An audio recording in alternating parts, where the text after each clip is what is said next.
के चापलूस सरकार के पदाधिकारी, सरकार के जो मतलब सरकार चलाने वाले जो लोग हैं वो मोटा पैसा कमा रहे हैं, अरबों खरबों रुपया कमाएंगे वहां पे। क्योंकि एक दुकान मैं देखता हूं, उसमें एक दुकान 52 लाख रुपए की उठी है। बताओ, एक दुकान 52 लाख रुपए की, किसी की 60 लाख की, किसी की 35 लाख की। फूल वाले हैं उनकी भी जो है 5-5, 6-6 लाख रुपए की दुकान है फूल वाले की। तो यही अगर कुछ नहीं बता सकते किसी को, तो दूसरे वहां में जाके यही बता दोगे। इतना बड़ा वहां पे भाई चंद्रशेखर जी ने कह दिया भाई गंगा नहाने से पाप धुलते हैं। ये मैं नहीं कह रहा, न चंद्रशेखर जी ने कहा, ये तो वही लोग कहते हैं जो गंगा नहाते हैं। भाई गंगा नहाया में गंगा से पाप, जो पाप हुए हैं भूल चूक में, वो कम हो जाएंगे या खत्म हो जाएंगे। अब वो वहां पे उन्होंने कह दिया तो बहुत लोग परेशान हैं कि साहब ये ऐसे कह रहे हैं कि वहां पे तो पाप ही जाएंगे।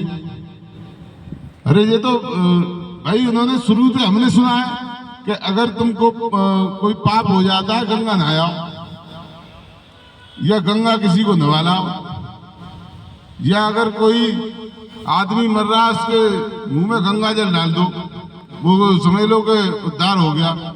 एक बीजेपी के बड़े नेता, उन्हें देखो, वो कह रहे थे कि बाबा साहब अम्बेडकर ब्रांड बना दिया है, और अगर इतने नाम जो अगर भगवान का लेते तो स्वर्ग में पहुंच जाते। तो बताओ किसने मना किया स्वर्ग में जाने के लिए? कोई जाना चाह रहा है स्वर्ग में? भाई बताओ, तुम में तो कोई जाना चाहेगा स्वर्ग में? भाई मरने के बाद जाया जाता है। कौन चाहता है कि मैं मर जाऊं और स्वर्ग में? बाद में तो पता नहीं है स्वर्ग में जाना है कहाँ जाना है।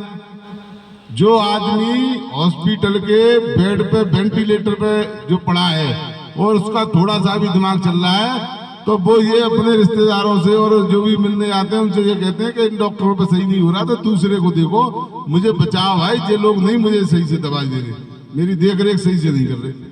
तो उसकी ये तो अगर स्वर्ग में ऐसे जाना हो रहा, ऐसे ही अगर जा रहे होते तो लोग रोजाना स्वर्ग में, कोई रेल टिकट के, कोई वैसे, यहाँ का जीवन है, बेकार है ये तो जीवन। लेकिन जो भी है वो यही है, जो कुछ जीवन है वो यही जीवन है। इसी जीवन को आप जितना बेहतर बना सकते हैं। जैसे किसी ने कहा था कि मुझे 100 साल जीना है। अब 100 साल बोले कि 100 साल आजकल कोई जी रहा है तो तू जी लेगा, कैसे भी नहीं जी सकता है। बोले 100 साल जीना एक सोच है कि अगर मैं ऐसे काम करूं कि लोग मुझे 100 साल तक याद रखें, चाहे मेरी जो जीवन है वो खत्म हो जाए, मेरा ये शरीर खत्म हो जाए 50-60 साल पे ही, लेकिन उसके बाद में भी मैं ऐसे काम करूं कि 100 साल तक लोग मेरी चर्चा करें, मेरी बात करें कि एक आदमी ऐसा था, उसने जो है बहुत प्रयास किया। तो वही आज हमारे जो बैनर हैं, बैनरों में आज तुमने देखा है कि बैनरों में जितने भी महापुरुष लग रहे हैं वही तो लग रहे हैं जिन्होंने काम किया है। भाई इस जनता की, अगर मान लो जब तक हमारे प्रभारी जी नहीं आ रहे, वैसे आने वाले हैं, देखिए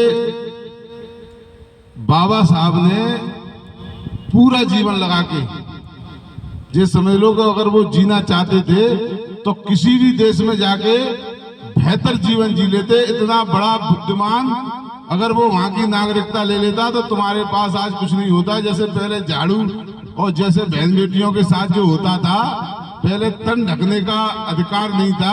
अगर ये सोच के अगर तुम्हें कोई, अगर मैं बता रहा हूं या मैं ऐसे सोचता हूं, तो मुझे दिमाग में इतनी जोर की गुस्सा आती है, क्या ऐसे लोग थे जो हमारी माता बहनों को कपड़े नहीं पहनने देते थे? आज अगर कोई कहेगा तो हम तो साले मर जाएंगे, हम मार देंगे।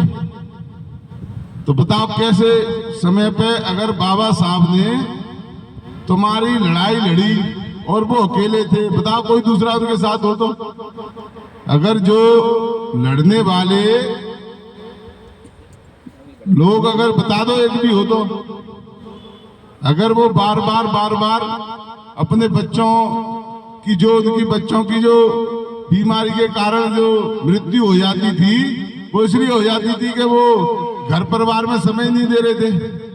आज अभी फोन आ जाने दो, एक बार जो कह दे कि वो दवाई लेने जानी थी, तुम कहाँ चले गई, तो वो अभी मीटिंग छोड़ के और पहले मैं घर दिखेगा जो उसे भाई जब तक तुम्हें अपने इतिहास के बारे में जानकारी नहीं होगी तो तुम अपना इतिहास बना ही नहीं सकते हो। भाई ये तो इतनी बड़ी समस्या थी कि एक बार जब बाबा साहब लंदन से आए तो लोग उनका स्वागत करना चाहते थे कि बाबा साहब आए हैं, ना बाबा साहब का हम स्वागत करने के लिए उन्हें इनवाइट करें। तो बुलाया उनको कि बाबा साहब आए, तो बाबा साहब का हम स्वागत करना चाह रहे हैं।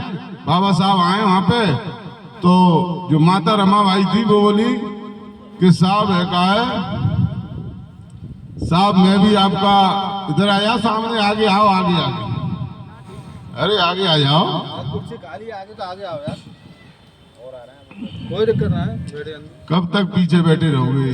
अगर मौका मिल रहा है आगे बढ़ने का तो बढ़ो। तो जब माता रमाबाई बोली कि साहब मुझे भी आपका सम्मान देखना है, तो वो बोले नहीं रामू, ऐसा है किसी दिन अगली बार कोई समय होगा तब लेके चलेंगे, अभी तुम नहीं जा सकती। तो बोली कह रहे नहीं मुझे देखना था, मुझे भी, मेरा भी मन था कि मैं भी देखूं अपने साहब का जो लोग स्वागत सम्मान कर रहे हैं, मुझे भी देखना है। तो बाबा साहब उनको मना करके चले गए। लेकिन जो माता रमाबाई थी, हमारे माननीय अलीगढ़ मंडल के मुख्य प्रभारी माननीय MS निमेश जी आपके बीच में आ चुके हैं। मैं चाहता हूं कि उनका एक बार सब लोग खड़े होकर तहे दिल से सादर अभिनंदन वंदन, आपका बहुत बहुत आभार। जो माननीय हमारे राष्ट्रीय अध्यक्ष जी और माननीय प्रदेश अध्यक्ष जी का संदेश हमारे बीच में लेके आए हैं। आइए सर।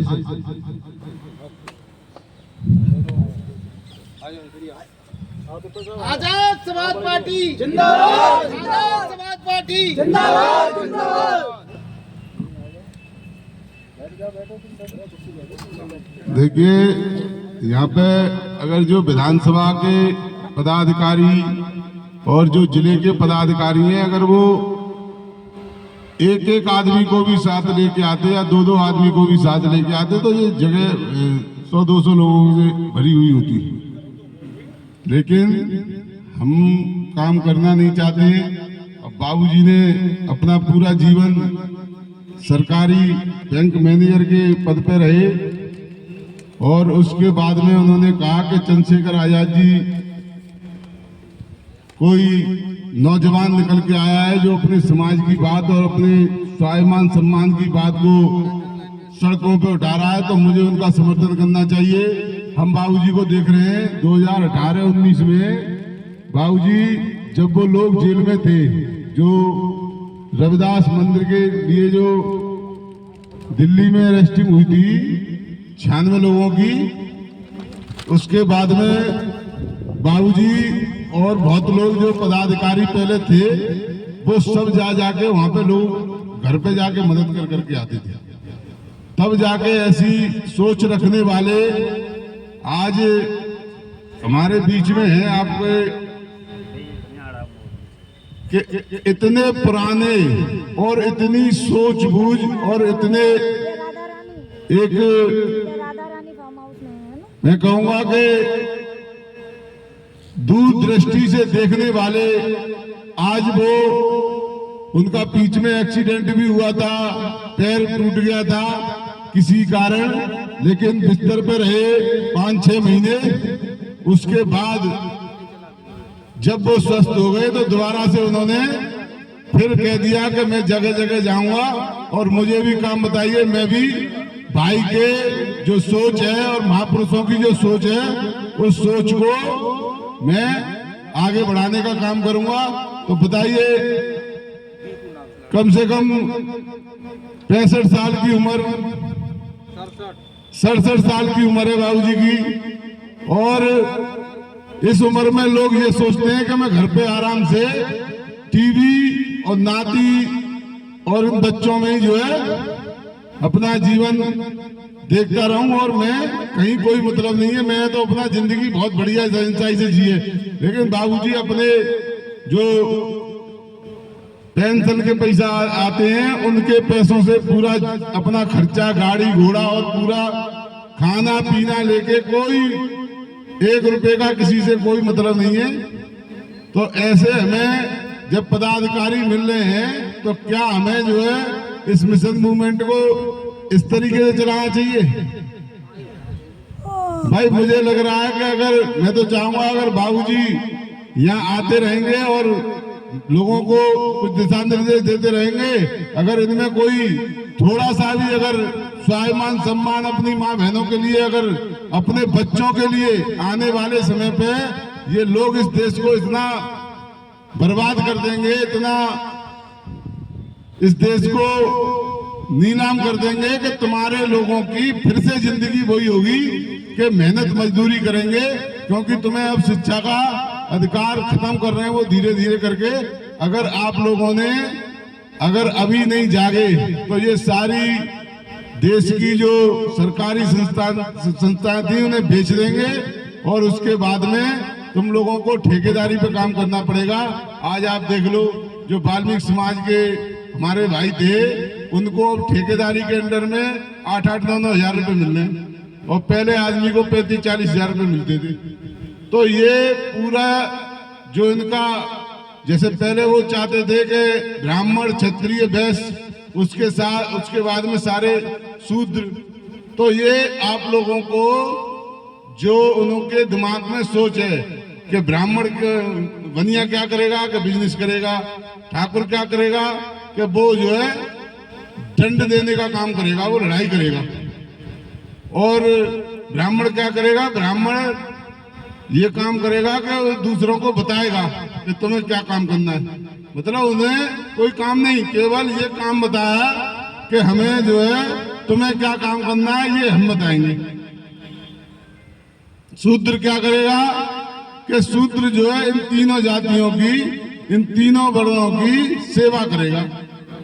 अब सेवा के लिए अगर तुम्हें आगे अपना बाल बच्चे और परिवार और ये समाज, अगर तुम्हें ये सोचना है कि आगे ये फिर से ऐसे ही जो इनकी सोच है मनुस्मृति में जो सोच रहे हैं कि जो दोबारा से ऐसी स्थिति हम पैदा कर दें, तो उसको अभी बाबा साहब का संविधान जिंदा है।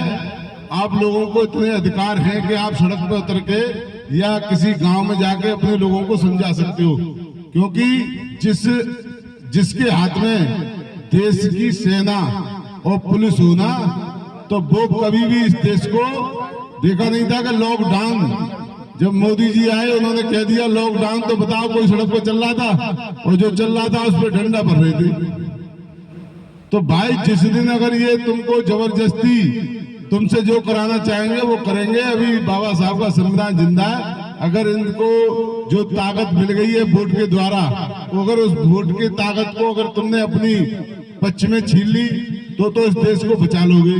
नहीं तो ये किसी दिन फिर से ऐसा ही कोई फॉर्मूला लेके आएंगे। अभी वहां चाइना से वीडियो चल रही है, मैं देखता हूँ मोबाइल पे, चाइना में जाके लोग वीडियो बना के डाल देंगे यहाँ कोई वायरस ही नहीं आया। और इंडिया के लोग कह रहे हैं कि यहाँ बहुत बड़ा वायरस आ गया है, वहाँ चाइना से यहाँ बहुत बड़ा वायरस आ गया है कि फलानी जगह पे ये वायरस मिल गया कि उस जगह मिल गया, और इस देश को फिर से मतलब लॉकडाउन करने का या बंद करने का समय कर रहे हैं। भाई गरीब आदमी जब तक काम नहीं करेगा, या इस देश की जो मेहनत मजदूरी करने वाले लोगों ने ही तो इस देश को बनाया है। अगर ये लोग किसान हैं, अगर किसान नहीं होते तो क्या हम लोगों का जो इतना बढ़िया बढ़िया हम खा रहे हैं वो खा पाते? अगर जो मजदूर है, अगर वो अगर इतनी मेहनत नहीं करते तो इन बड़े बड़े मकानों में हम रह पाते? अगर ये रोडों पे जो चल रहे हैं, अगर ये रोडों पे अगर जो मजदूर काम नहीं करेगा, तो ये ज्ञान देने वाले, घंटा बजाने वाले जो हमें ये सुविधा दे देंगे, इनको तो और सुविधा चाहिए। चलिए, बहुत और भी बहुत कुछ बातें हैं जो बाबा साहब की मैं बात बता रहा था। एक बात उसको पूरी कर दूं कि जब हमारे माता रमाबाई से वो मना करके और वो चले गए तो उनका जो सम्मान हो रहा था, तो बाबा साहब उनको इसलिए नहीं लेके गए कि कोई बहुत दूर जाना था या बहुत बड़ी कोई समस्या थी। बात ये थी कि उनके पास पहनने के लिए साड़ी नहीं थी या धोती नहीं थी। साड़ी तो उस समय ही नहीं, लेकिन धोती नहीं थी। तो उन्होंने कहा कि फिर मैं किसी दिन तुम्हें लेके जाऊंगा अपने साथ। तो उन्होंने कहा चलो ठीक है, कोई बात नहीं। लेकिन जब वो बाबा साहब वहां पे मंच पे उनका सम्मान हो रहा था, उसके बाद में वो भाषण दे रहे थे, तो उन्होंने देखा कि मेरी जो रामू है वो मुझे छुपके दूर से देख रही है। मतलब इसको अपने पति का सम्मान देखने के लिए इस पे रुका नहीं गया। तो उन्होंने जितना भाषण में बोला, उसके बाद में वो घर पे आए और घर पे आके उन्होंने माता रमाबाई से कहा कि रामू, मैं तेरा गुनहगार हूं, मैं तेरा गुनहगार हूं, इसलिए कि जो मुझे घर परिवार की जो मैंने जिम्मेदारी ली है। भाई एक आदमी की जब शादी होती है तो उसके जीवन की जो महिला होती है, उसके जीवन की पूरी जिम्मेदारी आदमी की होती है। अगर उसको बढ़िया खाना है, बढ़िया पहनना है, अगर जाड़े के हिसाब से पहनावे तो जाड़े के हिसाब से पहनाना पड़ेगा, गर्मी के हिसाब से गर्मी जैसा खाना और पहनना देना पड़ेगा। तो ये बड़ी जिम्मेदारी होती है। बाबा साहब वो कह रहे थे कि मैं तुम्हारा गुनहगार हूं, तुमने जो है, मैं तुम्हारी जो देख रेख नहीं करके, और मैं इन जो है करोड़ों लोगों की लड़ाई लड़ने में लगा पड़ा हूं। अगर ये जो नाली में आज तक जो उन्होंने इतनी मजबूरी की जिंदगी जी है, जानवरों जैसी जिंदगी जी है, मैं चाहता हूं कि इन लोगों की जिंदगी में सुधार आए और ये पूरा अपना जीवन बेहतर तरीके से जिए। इसलिए मैं तुम्हारे सुख, जितने भी तुम्हारे मेरे प्रति कार्य है, मैं उनको नहीं कर पा रहा हूं, तो मुझे माफ कर देना, मैं तुमसे माफी मांगता हूं। तब माता रमाबाई ने कहा कि कोई बात नहीं साहब, मुझे कोई बात नहीं है। अगर जब माँ गई थी तो उनकी एक पगड़ी रखी थी, साड़ी पहनने के लिए नहीं थी, मैंने बताया था, तो पगड़ी रखी थी। तो उस पगड़ी को उन्होंने खोल के और उसकी समटन सीधा करके उसको पैर के गई थी। वो 5 फुट की पहले पगड़ी बांध देते थे सिर पे, तो उसको पैर के गई। तो वो जैसे ही वो लौट के आए तो उन्होंने वो वैसी की वैसी लपेट लपाट के और रख दी। तो वो इसलिए और कह रहे थे, तो उन्होंने कहा कोई बात नहीं है, मैं और साड़ी नहीं पहनूंगी, इसी साड़ी में गुजारा कर लूंगी। मैं अपने बच्चों को एक टाइम का खाना दे दूंगी, मैं खुद एक टाइम खा लूंगी, मुझे दवाई की जरूरत नहीं है बाबूजी। लेकिन इस जो दबी कुचली और इस जानवरों जैसी जिंदगी जीने वाले समाज को आप एक स्वाभिमान सम्मान से जीने वाली समाज बना दो, मेरी बस इसी में आत्मा खुश हो जाएंगी। मैं आपसे और कुछ नहीं चाहती हूँ। तो हमारे प्रभारी जी आ चुके हैं, तो मैं चाहूंगा कि निगम जी आ जाएं और माइक को संभालें और कुछ लोगों को जो माननीय प्रभारी जी के साथ आए उनको